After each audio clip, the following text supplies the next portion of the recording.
In this video, I cover the 7 most common mistakes people make with Social Security that cost them thousands of dollars in retirement. Coming up next on Holy Schmidt. Holy Schmidt! Social Security is a complicated subject, and knowing what to do, or more importantly, what not to do, is key to maximizing your Social Security benefits. This video covers the 7 most common mistakes, in my humble opinion, that people make with Social Security that prevent them from getting every dollar that they're due. Stick around to the end because I'm going to debunk the biggest one of them all. This single mistake alone can cost you thousands of dollars. Before we begin, please make sure you click the like button. YouTube uses the thumbs up as its algorithm trigger to drive a video up in the search results, and I want to help as many people as possible. All right, let's get into it. Mistake number 7, not knowing the earnings limits. If you're asking yourself, what's an earnings limit? Pay close attention. For the rest of you, I'm going to make this very simple. If you haven't reached full retirement age, and for the sake of this video, let's say that's age 67, the SSA will take back a portion of what they've given you in retirement benefits based on how much income you earn. In 2021, for example, if this isn't the year that you turn 67, the SSA will take back $1 for every $2 that you earn in excess of $18,960. For example, if you earned $40,000 in 2021, your Social Security benefits would be reduced by $10,520. That's simply $40,000 minus $18,960 divided by 2. In the year that you turn 67, the SSA is a little bit more lenient. You have to repay $1 for every $3 that you earn in excess of $50,520. Most people would rather wait and file for Social Security later and get the higher payment between 5 and 8%, depending on how many years past age 62 you wait, than have to give a large portion of it back. The next point is the spousal benefit. The spouse can receive anywhere between 32.5% and 50% of the primary insured's full retirement age payment, depending on the age of the spouse when he or she files. What a lot of people don't realize is that the size of the spousal payment isn't tied to when the primary earner files for Social Security themselves, only if they filed for Social Security. So if they file early or if they file late, it doesn't matter. It's entirely based on the age of the spouse when he or she files for the spousal benefit. Point number 5 is pretty common, and that is the "we could all die tomorrow, I'm filing at age 62" mistake. This is a funny one because the logic is actually true. Anybody could die tomorrow, but the math suggests that if you reach age 62, you're going to live to age 82 to 84, depending on if you're a male or a female. Basically, this comes about because somebody knows someone who passed away early and never was able to claim Social Security benefits, or if they had claimed them, they claimed them late and only had a few years of benefits paid to them, and they've extrapolated that back to themselves and what could happen to them.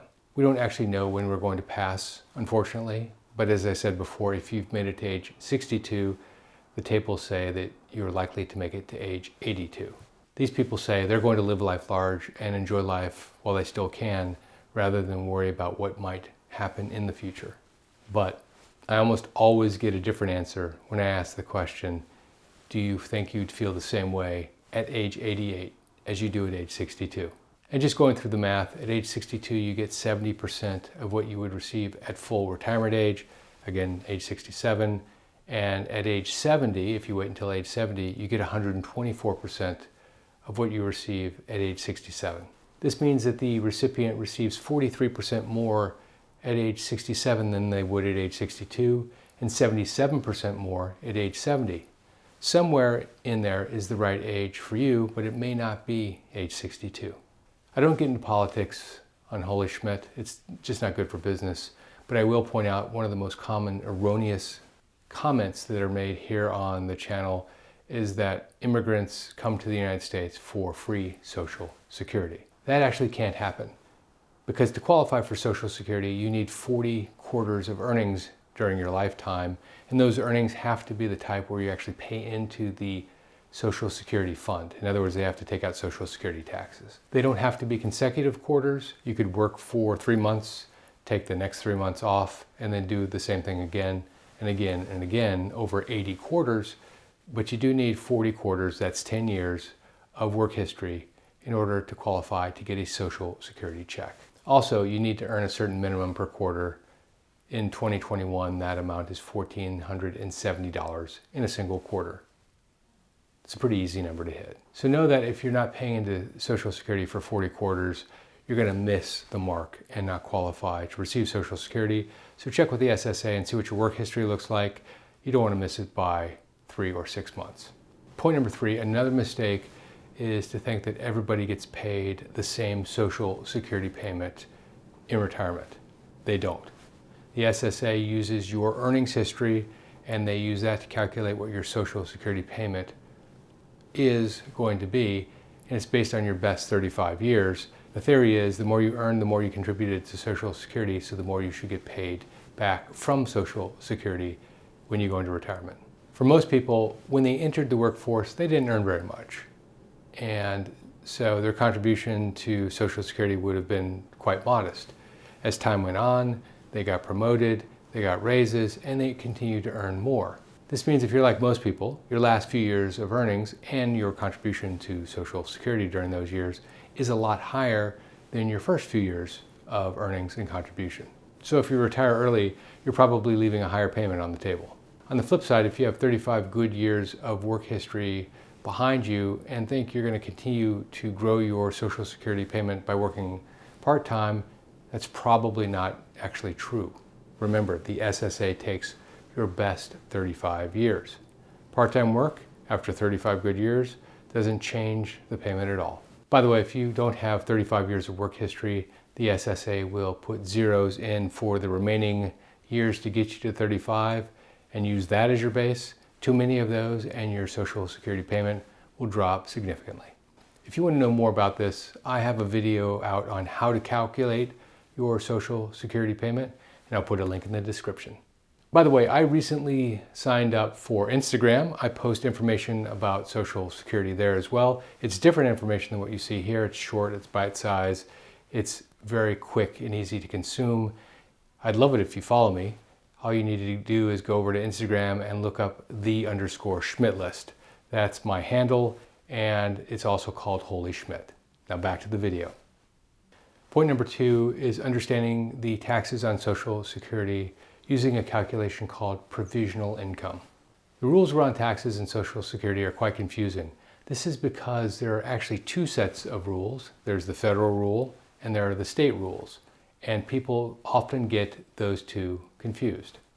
Let's start with an easy one. Let's start with the state rules. Currently, there are 38 states in this country that don't charge income tax on Social Security.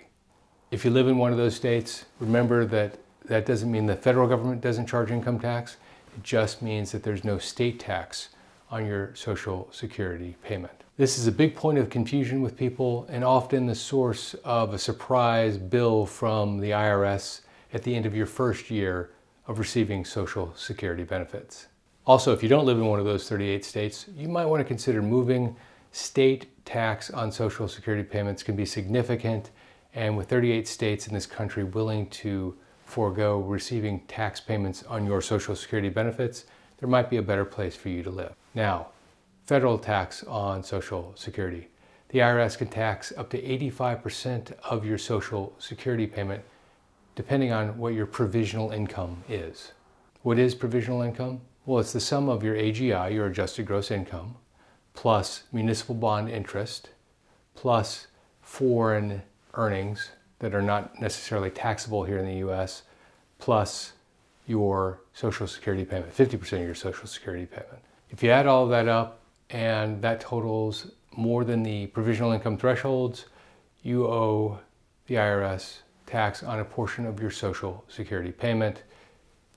In 2020, the threshold was $32,000 for married couples. A special note that drawing from a taxable retirement account like a 401k or a standard IRA does increase your adjusted gross income. It increases your AGI, but withdrawing funds from a Roth IRA, which come out tax-free, does not increase your AGI. If you want to learn more about provisional income and how it's calculated, I've included a link in the description for one of my other videos which covers this in great detail. Finally, the one I told you about at the beginning, point number 1, taking the funds at age 62 and investing them. One of my most popular videos is entitled, "Should you take your Social Security payment at age 62 and invest, or wait until full retirement age?"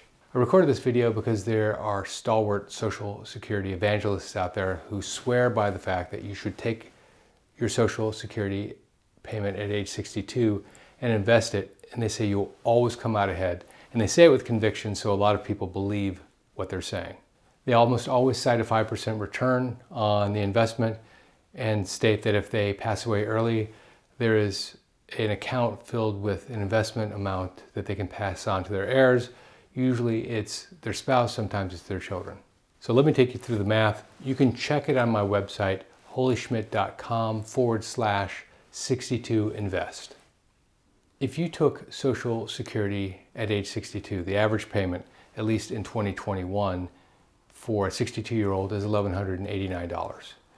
At full retirement age, in this case age 67, the payment is $1,789. The difference is $609.